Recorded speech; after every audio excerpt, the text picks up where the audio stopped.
Hello everyone, welcome back to my YouTube channel. कैसे हैं आप सभी? उम्मीद करती हूँ कि आप सभी ठीक होंगे। देखिए, आज की जो इस वीडियो में हम बात करने वाले हैं वो बात करने वाले हैं वेस्ट बंगाल क्वेश्चन पेपर को डिटेल एनालिसिस करने वाले हैं। जैसे कि आप सभी जानते हैं, वेस्ट बंगाल का सेट एग्ज़ाम का एप्लीकेशन फॉर्म फिल हो चुके हैं और जो लोग एग्ज़ाम देना चाहते हैं वो इसकी तैयारियों में भी लग चुके होंगे। तो उन सभी को ध्यान में रखते हुए मैं आपके लिए लेकर आई हूँ West Bengal previous year question paper, क्योंकि जो लोग एग्ज़ाम देते हैं वो क्वेश्चन पेपर जो प्रीवियस ईयर हमारा क्वेश्चन पेपर होता है उसको सोल्व जरूर करते हैं। तो जो लोग भी इसको सोल्व करना चाहते हैं वीडियो के एंड तक बने रहिएगा। आइए देखते हैं आज का हमारा फर्स्ट क्वेश्चन क्या है। इससे पहले भी मैं एक क्वेश्चन पेपर सोल्व करा चुकी हूँ, प्ले लिस्ट बनी है, वहाँ पर आपको अवेलेबल हो जाएगा। देखिए, फर्स्ट क्वेश्चन है हमारा गुड गवर्नेंस से रिलेटेड, यानी कि गुड गवर्नेंस का टॉपिक क्या है हमारे पिछले जो क्वेश्चन पेपर है उसमें पूछा गया है। तो आपको चाहिए कि आप इससे रिलेटेड जो भी फैक्ट हैं उनको याद करिएगा और उसके नोट्स भी बनाइएगा। अब क्वेश्चन हमारा क्या है, गुड गवर्नेंस परटेन्स टू, यानी कि जो गुड गवर्नेंस है वो किस चीज़ से रिलेटेड है, उसका संबंध किस चीज़ से है। ठीक, फर्स्ट ऑप्शन है हमारा making sure that all governments are good, यानी कि सारी गवर्नमेंट जो होनी चाहिए वो गुड होनी चाहिए। तो देखिए, गुड गवर्नेंस इस चीज़ की तो बात बिल्कुल भी नहीं करती है। ठीक, सेकंड है UNCTAD's effort to improve people for better government. तो देखिए, अंकटाड की अगर हम बात करें तो ये ट्रेड एंड डेवलपमेंट पर फोकस करता है, ये गवर्नेंस पर फोकस नहीं करता। ठीक, तो ये भी हमारा नहीं होगा। पॉलिटिकल कंडीशनलिटीज अंडर द गर्व ऑफ इकोनॉमिक पॉलिसीज, तो ये हमारा करेक्ट आंसर है। और डी ऑप्शन है हमारा social development under the WTO led trade policies. तो देखिए, WTO क्या है, WTO भी किस चीज़ से डील करता है, ट्रेड से डील करता है, गवर्नेंस से डील नहीं करता। तो ये भी हमारा नहीं होगा। तो इसका आंसर तो आप लोगों को पता लग गया कि इसका आंसर है ऑप्शन नंबर सी। अब इस पर थोड़ी सी हम डिस्कस करते हैं। देखिए, गुड गवर्नेंस क्या है, ये 1990 में वर्ल्ड बैंक से फेमस हुआ। अब हम करते हैं अंकटाड की बात। अंकटाड क्या है, 1964 में बना और इसका जो फुल फॉर्म है वो है United nation conference on trade and development. ठीक है, ट्रेड एंड डेवलपमेंट याद रखिएगा, 1964 याद रखिएगा। और इसका जो मेन काम है ना, वो जो भी डेवलपिंग कंट्रीज़ होती हैं उनको ट्रेड, इन्वेस्टमेंट एंड जो भी डेवलपमेंट नीड्स होती हैं उनको ये सपोर्ट करता है। ठीक, अब हम बात करते हैं लास्ट वाले ऑप्शन की, यानी कि WTO की। WTO कब बना, ये बना हमारा 1 जनवरी 1995। ठीक, ये फैक्ट आप याद रखिएगा। और इसका जो हेड क्वार्टर है वो कहाँ पर है, वो जेनेवा में है, स्विट्जरलैंड। और इसके जो मेंबर हैं वो कितने हैं, 164 हैं। और आप चेक कर लीजिएगा करंट में कितने हैं, बाकी मुझे 164 पता है। अगर हम इसकी ऑफिशियल लैंग्वेज की बात करें तो वो कौन कौन सी हैं, इंग्लिश है, फ्रेंच, स्पेनिश है। ठीक, और ये क्या करता है, ये भी फ्री ट्रेड के लिए रूल्स बनाता है और इसका कहीं तक भी गुड गवर्नेंस से रिलेट जो है, मतलब इसका फोकस नहीं है, इसका भी ट्रेड एंड डेवलपमेंट से रिलेटेड है। हाँ, ये इनडायरेक्टली सोशल डेवलपमेंट की बात करता है, लेकिन यहाँ ऑप्शन जो है ये कुछ और कह रहा है, तो इसलिए ये हमारा करेक्ट नहीं होगा। अब ये पॉलिटिकल कंडीशन क्या होती हैं कि हमारी जो भी गवर्नेंस है वो कैसी होनी चाहिए, अकाउंटेबल होनी चाहिए, ट्रांसपेरेंट होनी चाहिए और पार्टिसिपेटरी होनी चाहिए। ठीक, तो इसलिए ये हमारा क्या है, option number C right answer है। अब देखते हैं क्वेश्चन नंबर 2। क्वेश्चन नंबर 2 क्या है, who characterize Taylorism as a tool of monopoly capital. देखिए, टेलरिज्म की अगर हम बात करें तो जो FW टेलर पब्लिक एडमिनिस्ट्रेशन में हैं, इन्होंने साइंटिफिक मैनेजमेंट की बात की है। तो उनके जो भी आइडियाज़ हैं उसको इन्होंने क्या बोला गया है कि टेलरिज्म, यानी कि एक क्या है, टूल ऑफ मोनोपोली कैपिटल है। तो ये किसने बोला है, अब इस पर हम बात करते हैं। ऑप्शन है हमारे पास Chester Barnard, Mary Parker Follett, Harry Braverman, Elton Mayo. तो देखिए, ये किसने बोला है कि Taylorism as a tool of monopoly capital, ये बोला है option number C Harry Braverman ने। अब इन्होंने ये किस चीज़ में बोला है, इस पर हम बात करते हैं। इनकी एक बुक आई थी 1974 में और उस बुक का नाम क्या था, लेबर एंड मोनोपोली कैपिटल। और इनका कहना था कि जो टेलर थे उनका मकसद क्या था, वर्कर्स को कंट्रोल करना और उनकी जो स्किल्स थी उसको तोड़ना। ठीक, क्योंकि ये साइंटिफिक वे की बात करते हैं। ठीक, इन्होंने ह्यूमन को रिप्लेस किया है। अब हम बात करते हैं ऑप्शन नंबर फर्स्ट की, चेस्टर बर्नार्ड की। तो चेस्टर बर्नार्ड की एक बुक बार बार पूछी जाती है, वो है फंक्शन ऑफ द एग्जीक्यूटिव, याद रखिएगा। और अगर हम मेरी पार्कर फोलेट की बात करें तो इनका है न्यू स्टेट क्रिएटिव एक्सपीरियंस। ठीक, जो मैं बोल रही हूँ उसको अच्छे से सुनिएगा, क्योंकि ये मैं फ़ोन से रिकॉर्ड कर दी हूँ तो यहाँ पर जो है मैं पूरा लिख नहीं पाती हूँ। ठीक, और एल्टन मो की बात करें तो हम तो ये इन्होंने किस चीज़ की बात किया, हॉथॉर्न एक्सपेरिमेंट किए हैं इन्होंने। ठीक, तो ये हमारे चारों जो हैं ऑप्शन, उसके बारे में मैंने आपको फैक्ट बता दिए हैं। आई होप आपको ये क्लियर हुआ होगा। जो साइंटिफिक मैनेजमेंट की बात की थी टेलर ने, उन्होंने सॉप मैनेजमेंट की बात की थी। ए पीस रेट सिस्टम भी उन्होंने ही बताया था, जो कि अलग अलग एग्जाम में पूछा भी गया है। ठीक, अब देखते हैं क्वेश्चन नंबर 3। क्वेश्चन नंबर 3 है argumentative turn in public policy refer to. जो आर्गुमेंटेटिव टर्न है पब्लिक पॉलिसी में वो क्या रेफर करता है? देखिए ऑप्शन नंबर फर्स्ट है आर्गोइंग विद पॉलिसी मेकर, यानी कि जो भी पॉलिसी मेकर हैं उनके साथ आर्ग्यू करना। सेकेंड है policy makers arguing with the political executive, यानी कि जो भी पॉलिसी मेकर्स हैं किसके साथ आर्ग्यू करना? पॉलिटिकल एग्जीक्यूटिव के साथ। और सी ऑप्शन है हमारा relevance of argumentation language and deliberation in policy making. D option है हमारा arguments to justify all policies, यानी जो भी पॉलिसीज हैं सारी। तो देखिए इसका जो राइट आंसर होगा वो होगा हमारा ऑप्शन नंबर सी। अब मैं आपको एक छोटी सी ट्रिक बताती हूँ, जहाँ ऑल बात की गई हो, नोट बात की गई हो, तो उन ऑप्शन को आप थोड़ा केयरफुली रीड कीजिएगा, क्योंकि वो हमेशा नेगेटिव होते हैं। क्योंकि सब चीज़ें नहीं हो सकती हूँ, नहीं कोई भी चीज़ नहीं हो सकती, तो इस तरीके से। अब ये क्यों? देखिए आर्ग्यूइंग विद पॉलिसी मेकर, तो ये रॉन्ग है। ना ही पॉलिटिकल एग्जीक्यूटिव के साथ आर्ग्यू करना, ये रॉन्ग है। Arguments to justify all policies, तो ये भी रॉन्ग है। पॉलिसी मेकिंग केवल टेक्निकल या डेटा बेस्ड नहीं है। ठीक, जो भी पॉलिसी मेकिंग है मतलब तो वो कैसी नहीं है? टेक्निकल या डेटा बेस्ड नहीं है। ये क्या है? एक डेलिब्रेटिंग प्रोसेस है, यानी यहाँ पर क्या होता है? लैंग्वेज की बात की जाती है। यहाँ पर आइडियाज़ क्या होते हैं? डेलिब्रेट होते हैं। ठीक, अब ये आर्गुमेंटेटिव टर्न पॉलिसी क्या होती है? देखिए किसने पॉपुलराइज किया है, यानी इसको किसने फेमस किया है? उनका नाम याद रखिएगा, फ्रैंक, FRN के फ्रैंक फिशर, FISCHER।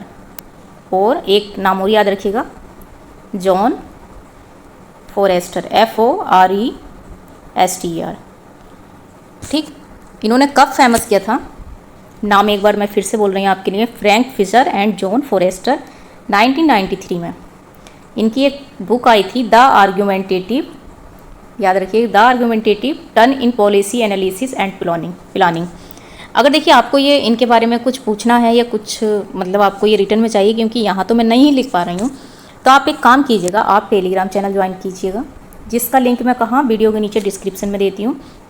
और वहाँ आपको इनसे रिलेटेड जो भी फैक्ट चाहिएगा वहाँ मैं आपको इजीली वहाँ आपको बता सकती हूँ, और वहाँ से आप नोट्स भी बना सकते हैं। ठीक है, अब देखते हैं क्वेश्चन नंबर 4। क्वेश्चन नंबर 4 है हमारा new public administration emphasises on, यानी कि जो न्यू पब्लिक एडमिनिस्ट्रेशन था वो क्या एम्फेसाइज करता है? रिलीवेंस, पॉलिटिक्स एडमिनिस्ट्रेशन डायक्टोमी, वैल्यूज़ या इक्विटी। तो देखिए जो न्यू पब्लिक एडमिनिस्ट्रेशन है इसका ईयर याद रखिएगा, 1968 में आया। किसके टाइम पर आया? मिनोब्रुक कॉन्फ्रेंस के टाइम पर आया। और किसकी लीडरशिप में आया? ड्वाइट फॉल्डो की। ठीक, ड्वाइट फॉल्डो। अब देखिए इसमें रिलीवेंस था, वैल्यूज़ थे, इक्विटी। और जो ये पॉलिटिक्स एडमिनिस्ट्रेशन डायक्टोमी है ये वुडरो विल्सन के टाइम पर आया था, 1887। ठीक, तो न्यू पब कब आया? न्यू पब्लिक एडमिनिस्ट्रेशन 1968 में। तो इस तरीके से हमारा सेकंड ऑप्शन क्या होगा? हमारा रॉन्ग होगा। तो सेकंड हमारा कौन कौन से में? ए ऑप्शन में इसको कट करते हैं, बी ऑप्शन में है इसको कट करते हैं, और डी ऑप्शन में इसको कट करते हैं। अब हमारा जो राइट आंसर है वो क्या है? Option number C, relevance, values and equity. ठीक, याद रखिए रिलीवेंस का मतलब क्या होता है? जो भी एडमिनिस्ट्रेशन है वो रियल प्रॉब्लम को सॉल्व करें। ठीक, और वैल्यूज़ का मतलब क्या होता है? मोरल एंड एथिकल जो भी डायमेंशन है वो होने चाहिए। इक्विटी का मतलब होता है कि सोशल जस्टिस एंड फेयरनेस को प्रमोट करना। आई होप ये क्लियर हुआ होगा। अब देखते हैं हम क्वेश्चन नंबर 5। क्वेश्चन नंबर 5 क्या कहता है? Which among the following was not पर फोकस कीजिएगा, A part of the Washington Consensus, यानी कि जो वाशिंगटन कॉन्सेंसस था उसका पार्ट क्या नहीं था? फर्स्ट ऑप्शन है लो फिस्कल डेफिसिट, सेकंड है प्राइवेटाइजेशन ऑफ स्टेट इंटरप्राइजेज, सी है adoption of free trade policies, और डी है narrow tax base and moderate tax rate. तो देखिए थोड़ी सी हम वाशिंगटन कंसेंसस के बारे में बात करते हैं।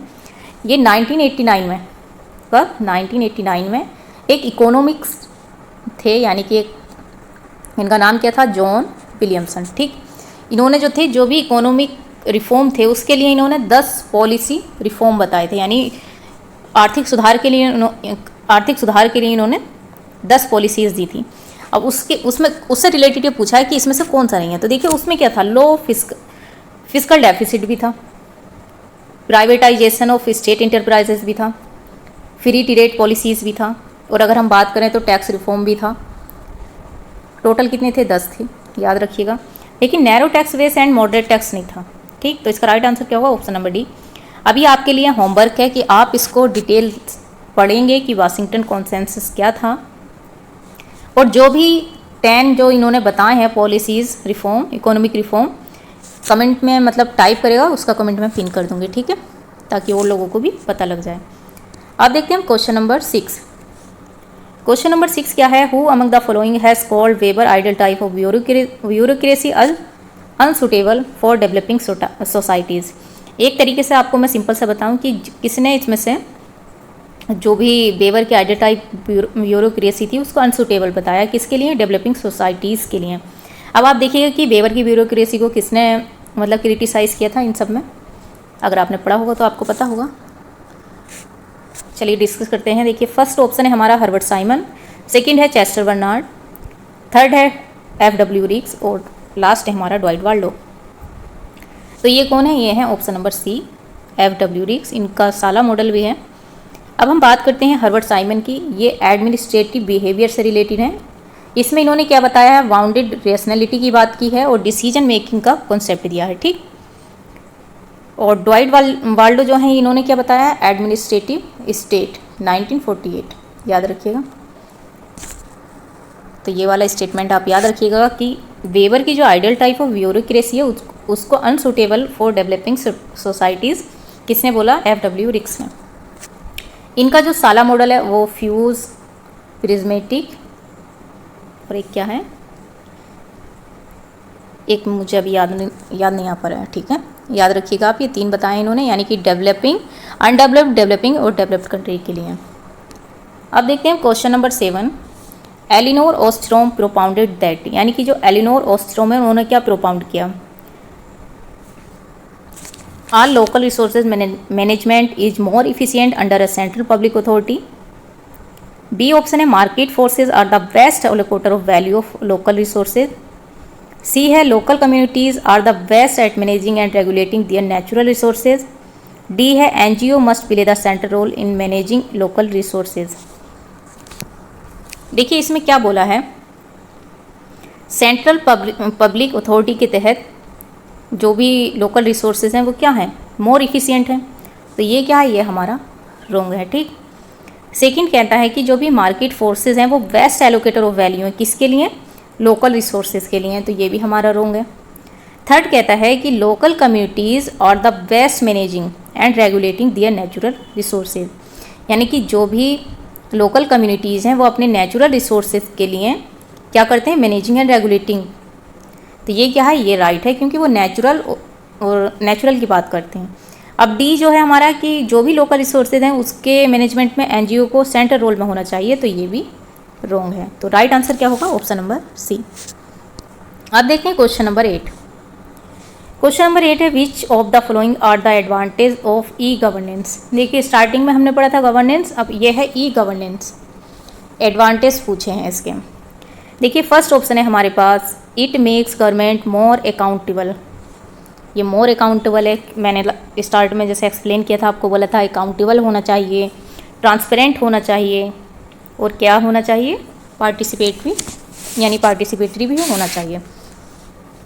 और सेकंड है it minimises people participation in government affairs. देखिए मिनिमाइज नहीं करता, ये मैक्सिमाइज करता है, यानी कि ज़्यादातर लोग इसमें पार्टिसिपेट कर सकें, ये कहता है ये। तो हमारा सेकंड तो है रॉन्ग है। और ये लोअर ट्रांजैक्शन कॉस्ट पर है, ये हमारा राइट है। ये हेल्प करता है building trust between the government and citizen, यानी जो भी हमारे गवर्नमेंट और सिटीजन होते हैं उनके बीच ये क्या करता है? ट्रस्ट बिल्ड करता है, ठीक। तो इस तरीके से हमारा 2 रॉन्ग है। तो ये फर्स्ट ऑप्शन में 2 है, ये रॉन्ग है। बी ऑप्शन में 2 है, ये रॉन्ग है। सी ऑप्शन में 2 है, ये रॉन्ग है। राइट आंसर हमारा होगा 1, 3 और 4, क्योंकि ये मैक्सिमाइज कैसे करता है? जैसे हम ई गवर्नेंस में क्या करते हैं? हम आरटीआई इसका मतलब एग्जाम्पल है, हम ऑनलाइन आरटीआई दायर कर सकते हैं, ठीक। तो मिनिमाइज नहीं है, मैक्सिमाइज होना चाहिए। आई होप आपको क्लियर हुआ होगा। अब देखते हैं हम क्वेश्चन नंबर 9। क्वेश्चन नंबर 9 क्या कहता है कि state under new liberal regimes are likely to witness.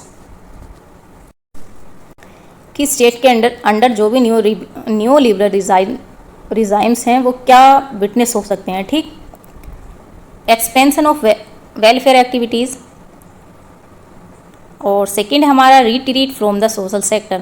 तो देखिए फर्स्ट वाला जो है हमारा एक्सपेंशन ऑफ वेलफेयर एक्टिविटीज़, ये हमारा होता है सोशलिस्ट यानी कि समाजवादी उसमें, और न्यू लिबरल की यहाँ पर बात की गई है। न्यू लिबरल में क्या होता है, स्टेट का मिनिमल रोल होता है, ठीक। यानी कि जो गवर्नमेंट होती है वो डायरेक्ट इकोनॉमिक एक्टिविटीज़ और जो भी वेलफेयर प्रोग्राम होते हैं उसमें ज़्यादा इंटरफेयर नहीं करती है। प्राइवेटाइजेशन होता है, ठीक। और सेकंड वाले ऑप्शन में क्या होता है, ये मतलब retreat from the social sector, इसमें स्टेट क्या होता है धीरे धीरे जो भी वेलफेयर प्रोग्राम होते हैं या पब्लिक सर्विस होते हैं उससे पीछे हटता रहता है, ठीक। तो इसका जो ये दोनों ही ठीक नहीं है, यानी कि इसका राइट आंसर क्या होगा, ऑप्शन नंबर डी होगा। क्योंकि न्यू लिबरल जो बात करता है, न्यू लिबरल वो तो स्टेट के मिनिमल इंटरफेयर की बात करता है, ठीक।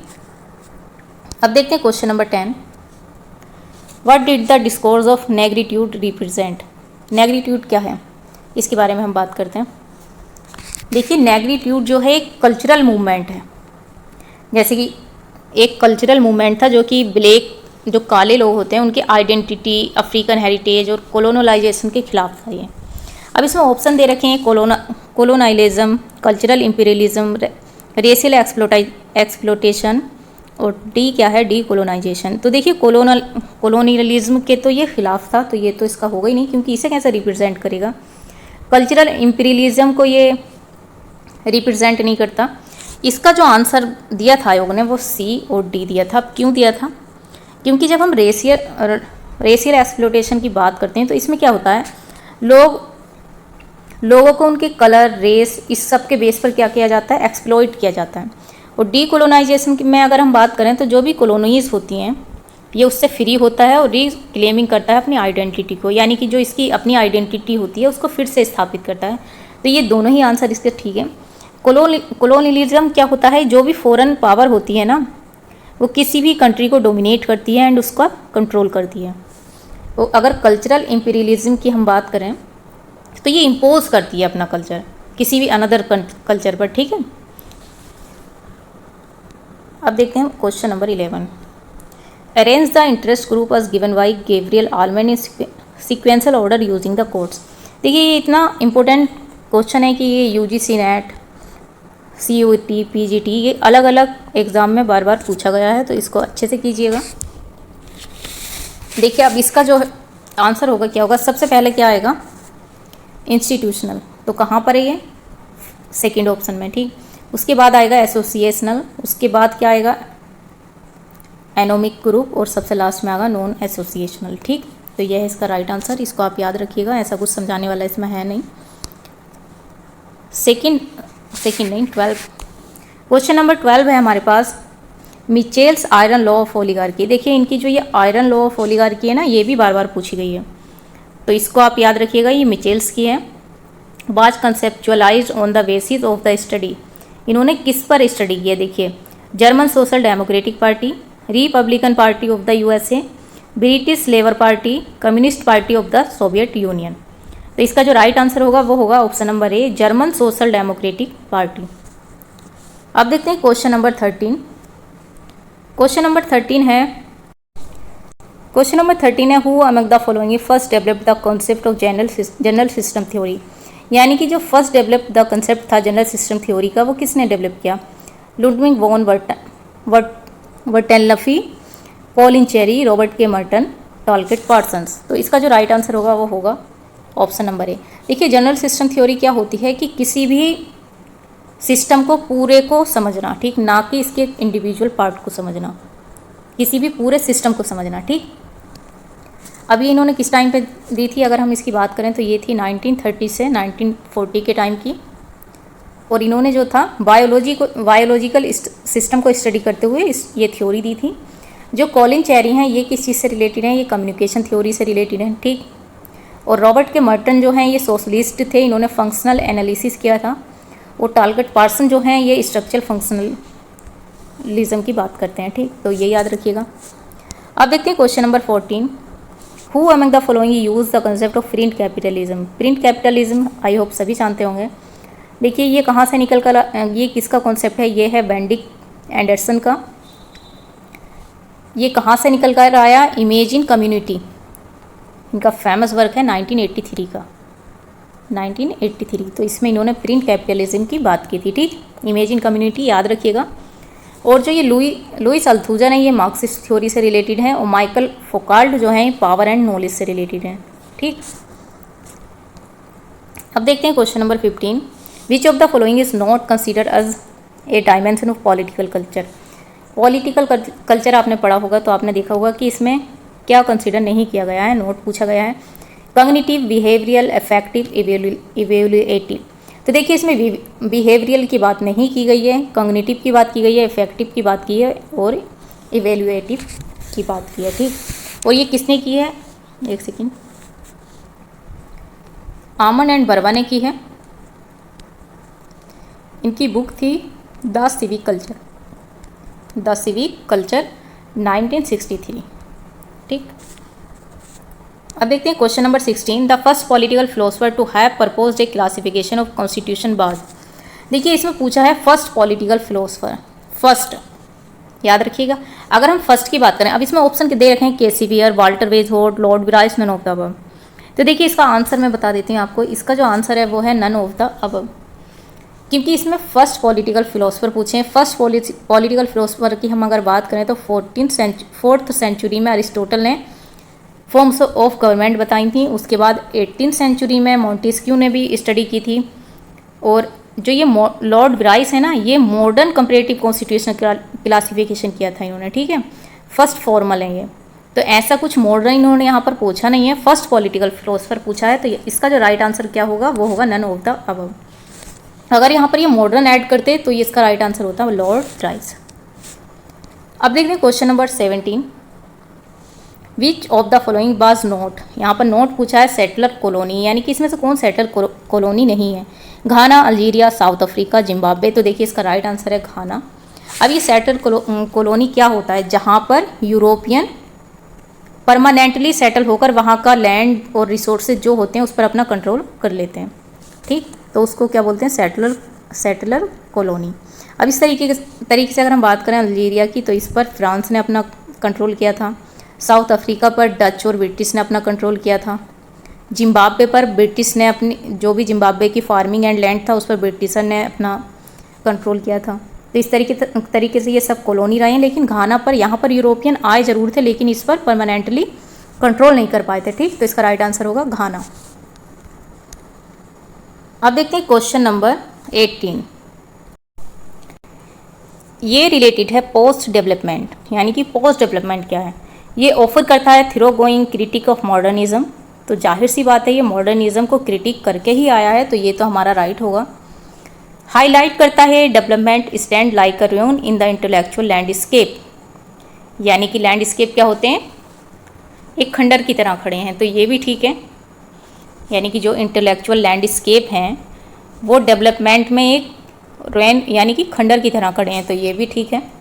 ये ऑफर करता है coherent theory and programme of action, तो ऐसा कुछ नहीं है। वो इग्नोर करता है grass root movement as complicit in developmentalism, तो ये इग्नोर बिल्कुल भी नहीं करता है। तो हमारा फोर्थ रॉन्ग होगा, फोर्थ इसमें है, थर्ड भी रॉन्ग है, तो हमारा राइट आंसर है ऑप्शन नंबर 1, ठीक है। अब आपका काम क्या है कि जो भी पोस्ट डेवलपमेंट से रिलेटेड फैक्ट हैं उनको आप नोट्स बनाएंगे और उसको अच्छे से रिवाइज करेंगे। अब देखते हैं हम question number 19। The concept of civic culture was developed out of A survey of यानी कि जो सिविक कल्चर था, अभी मैंने आपको बताया आमंड एंड बर्बा का 1963 का, उसमें जो इन्होंने डेवलप किया था सर्वे, वह कहाँ से किया था। Mexico, India, Pakistan, USA and UK. USA, UK, Mexico, Germany and Italy. USA, UK, Australia, Pakistan and India. Australia, Canada, USA, UK and France. तो देखिए पाकिस्तान पर इन्होंने स्टडी नहीं की तो इसलिए पाकिस्तान कट कर देते हैं। ऑस्ट्रेलिया पर इन्होंने नहीं की, इन्होंने किस पर स्टडी की थी, सर्वे किया था, USA, UK, Mexico, Germany and Italy. तो इसका राइट आंसर होगा ऑप्शन नंबर बी। याद रखिएगा सिविक कल्चर 1963 आमंड एंड बर्बा का। अब देखते हैं क्वेश्चन नंबर 20। मेजोरिटेरियनिज्म इम्प्लाइज, यानी कि जो बहुमतवाद है वो क्या इम्प्लाई करता है? रूल बाय मेजोरिटी, ठीक है। प्रोपोर्शनल रिप्रेजेंटेशन, ये एक अलग सिस्टम है, ठीक। और कंसोसाइशनलिज्म, तो ये नहीं है, नन ऑफ द अबव नहीं है, ठीक। तो ये इसका राइट आंसर क्या है? रूल बाय मेजोरिटी, यानी कि जो मेजोरिटी में है वही रूल करे, इसका राइट आंसर है ऑप्शन नंबर ए।